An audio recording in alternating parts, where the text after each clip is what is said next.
রাত পোহালেই পহেলা বৈশাখ শুরু হবে বাংলা নববর্ষ 1432। নতুন বছর বরণে প্রস্তুত বাঙালি জাতি। এর মধ্যেই প্রস্তুতি সম্পন্ন করেছেন আয়োজকরা। ঢাকা বিশ্ববিদ্যালয় চারুকলা অনুষদে চলছে পহেলা বৈশাখের আনন্দ শোভাযাত্রার প্রস্তুতি। মোটিভ, ফ্যাসিবাদের মুখাকৃতি ও শান্তির প্রতীক পায়রা পুড়িয়ে দেওয়ার পর পুনর্নির্মাণ করেছে শিল্পীরা। শোভাযাত্রায় বহনের জন্য বিভিন্ন ধরনের চিত্র তৈরি করেছেন তারা। সকাল 9টায় শুরু হবে এবারের শোভাযাত্রা, যেখানে বিশ্ববিদ্যালয় শিক্ষার্থীদের পাশাপাশি সর্বস্তরের মানুষ অংশ নেবেন। শোভাযাত্রা নির্বিঘ্ন করতে নেওয়া হয়েছে প্রয়োজনীয় নিরাপত্তা ব্যবস্থা।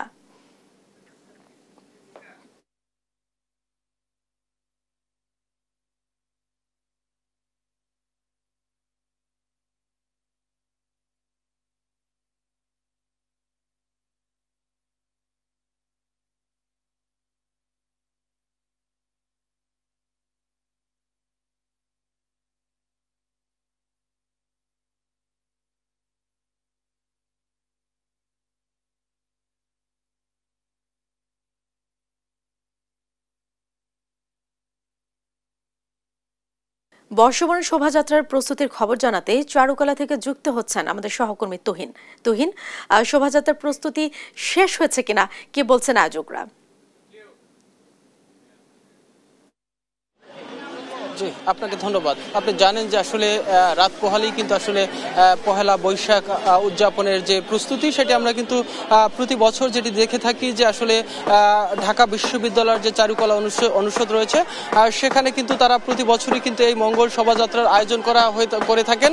তারই ধারাবাহিকতা কিন্তু আজকে আমরা দেখছি যে আসলে শেষ মুহূর্তের যে তাদের যে কার্যক্রম, সেটি কিন্তু প্রায় সম্পূর্ণ ছিল। তার মধ্যেই কিন্তু আমরা দেখেছি যে করোনার পরে কিন্তু তাদের যে এই যে ফ্যাসিস্টদের যে একটা অবয়ব, সেটি কিন্তু পুড়ে যাওয়ার পরে আমরা দেখছি যে সেটি কিন্তু আবার নতুন করে তৈরি করছেন চারুকলার যারা শিল্পী রয়েছে, তারা কিন্তু সেটি কিন্তু তৈরি করার কিন্তু চেষ্টা করছেন। এছাড়াও আমরা বাঙালির যে চিরচরিত যে কিছু সংস্কৃতি রয়েছে, সেগুলো কিন্তু বিভিন্ন যে ইয়ের মাধ্যমে কিন্তু তারা সেটি ফুটিয়ে তোলার চেষ্টা করছেন। এই মুহূর্তে আমরা যেটি দেখছি যে আসলে প্রায় তাদের যে প্রস্তুতি, সেটি কিন্তু শেষ হয়ে গেছে, মোটামুটি শেষ হয়ে গেছে বললেই চলে।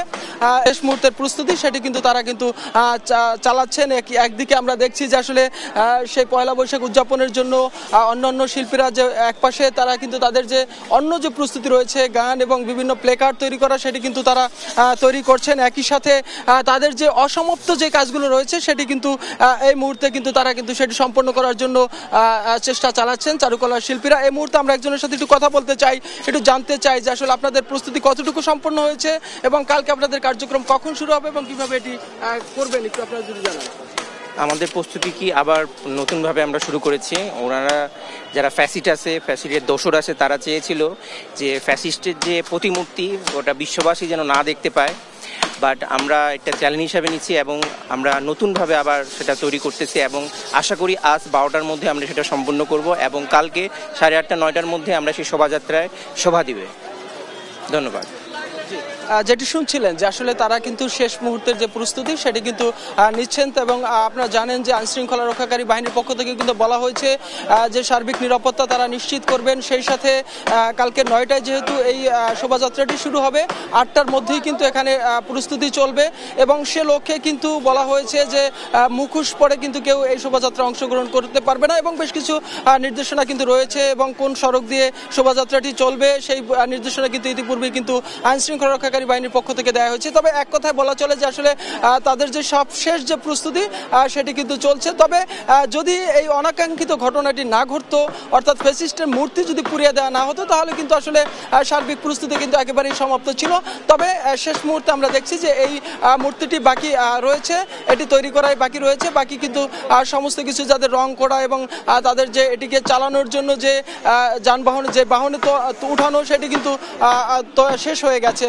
তবে এখন যেটি বলছিলেন আসলে আয়োজক, হয়তো রাত 12টার মধ্যে তাদের যে প্রস্তুতি, তাদের যে কার্যক্রম, সেটি কিন্তু সম্পূর্ণ হবে এবং কালকের শোভাযাত্রাটি একটি শান্তিপূর্ণ এবং সুন্দর একটি শোভাযাত্রা তারা উপহার দিতে পারবেন জাতিকে। তো এই ছিল রাজধানীর চারুকলা থেকে আমার কাছে সর্বশেষ তথ্য। তুহিন, আপনাকে অসংখ্য ধন্যবাদ। আপনি থাকুন, পরবর্তীতে আমরা আপনার কাছে আবারও ফিরবো একই বিষয়ে জানতে। এবারে আমরা চলে যাচ্ছি সোহরাওয়ার্দী উদ্যানে, সেখানে আছেন আমাদের সহকর্মী রুবেল। রুবেল, শেষ মুহূর্তে প্রস্তুতি আপনি কেমন দেখছেন? আয়োজকদের সাথে নিশ্চয়ই আপনার কথা হয়েছে, তো কি বলছেন তারা?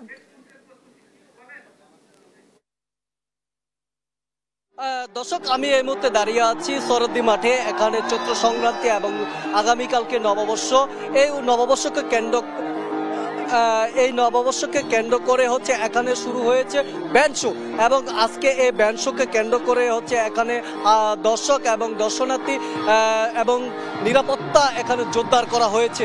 আমরা যেমনটি আপনাদেরকে দেখিয়েছি যে এখানে হচ্ছে কনসার্ট, এবং কনসার্টে যেই ধরনের হচ্ছে নিরাপত্তা এবং হচ্ছে দলছুট এবং হচ্ছে পাহাড়ি নৃগোষ্ঠী যারা হচ্ছে ছোট ছোট ব্যান্ড শোগুলো করেছে, আমরা যদি তাদেরকে একটু আপনাদেরকে দেখাই, এখানে দর্শকের সমাগম কিন্তু প্রচুর। আমরা যদি একটু দর্শক দেখাচ্ছি, এখানে তারা ওই পরিমাণ দর্শক এবং তাদের অনুভূতির বিষয়গুলো একটু জানতে চাই যে কেমন ছিল এবং হচ্ছে কতটুকু, একটু যদি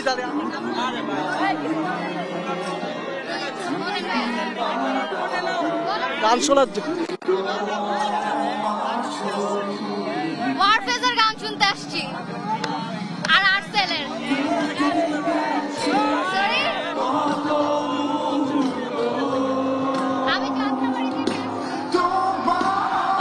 কেমন গান শুনতে আসছেন, কোথা থেকে আসছেন?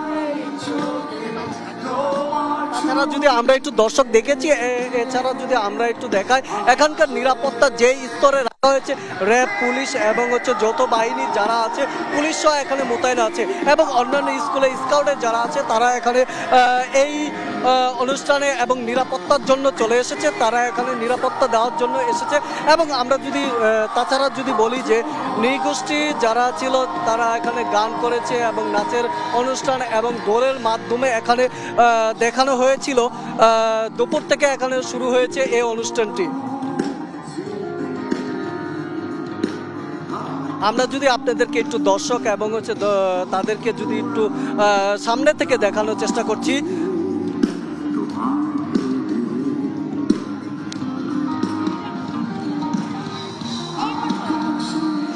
আমরা যদি একটু জানতে চাই, যিনি একটু যদি আপুর কাছ থেকে জানতে চাই, দেখতেছেন খুব ভালো লাগছে, যেহেতু আমি আমার আসলে অফিসের দায়িত্বে আছি, এবং চৈত্র সংক্রান্তি আমাদের বাঙালিদের জন্য অনেক বড় একটা অনুষ্ঠান বলবো, যেটা আসলে আমরা সবাই খুব ভালোবাসি। আর চৈত্র সংক্রান্তির পরে আমাদের পয়লা বৈশাখ আসে, সেটার জন্য আনন্দ দ্বিগুণ বেড়ে যায়। আর এবারের আয়োজনটা একটু অন্যরকম, আমরা সবসময় আমাদের ঐতিহ্য সব কিছু নিয়ে আসলে থাকি। এই প্রথমবারের মতো সংস্কৃতি মন্ত্রণালয়, বাংলাদেশ শিল্পকলা একাডেমির আয়োজনে এত চমৎকার একটি আয়োজন আসলে সফল হচ্ছে, এত দর্শক সব মিলে অনেক ভালো লাগছে। আর অনেকদিন পরে আসলে এই ব্যান্ডের আয়োজন, তো খুব ভালো লাগছে। Thank you. যদি একটু জানতে চাই, এখানকার সোহরাওয়ার্দী মাঠ থেকে এই ছিল আমার কাছে সর্বশেষ সংবাদ। রুবেল, আপনাকে অসংখ্য ধন্যবাদ সোহরাওয়ার্দী উদ্যান থেকে সাংস্কৃতিক সন্ধ্যার কিছু অংশ আমাদের দর্শকদের দেখাবার জন্য।